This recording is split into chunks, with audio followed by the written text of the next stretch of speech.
Elm Logistics. For all your logistic needs, call 631 299 3595. That's 631 299 3595. Elm Global Logistics. Pride, performance, and partnerships. Rod, buddy. Okay, fine.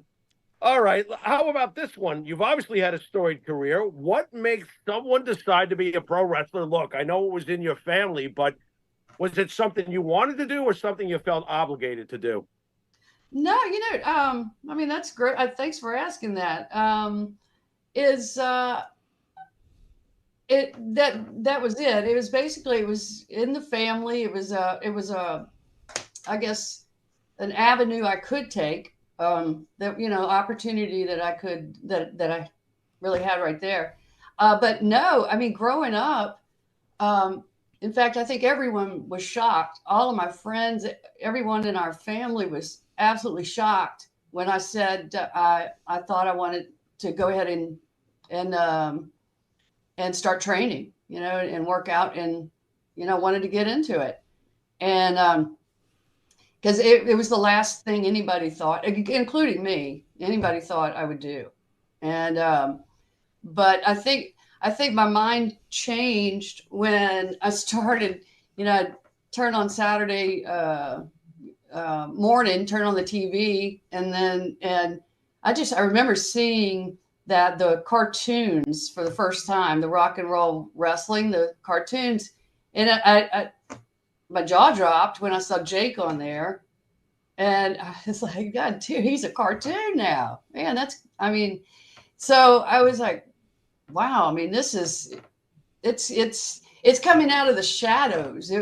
Seemed like it was kind of coming out of the shadows from the old days. You know, growing up with it and growing up, in our family, and of course, I mean, everybody knew what our father did. At that time, it wasn't really cool. You always just got challenged. They wanted to walk up to you and, oh, your daddy's fake. Everything's fake. What y'all do, what he does is fake. And I'm like, well, the swimming pool in the backyard's not fake. Yeah.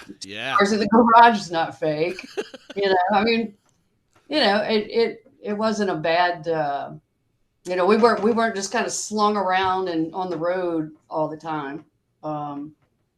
It provided pretty well. And sorry, Jimmy, to be honest with you, I always think about this too. I understand the traveling was pretty rough, but to get inside the ring and wrestle and orchestrate something, and I know it could be rough, but for 10 minutes a night, it's not a bad little gig to have that kind of money for that kind of action. Am I wrong for saying that? I mean, if you look at it now, it blows my mind, and it's like well deserved. I mean, the money that they're raking in now is, I'm sure, unbelievable with the merchandise and, I mean, you name it. And I'm assuming they're on the road like we were, pretty consistently, doing house shows. But our money, I have to say, wasn't so good. It wasn't as good. I mean, and I remember being on the road, say 20, 24, 25 days out of the month. And for the girls, it might have been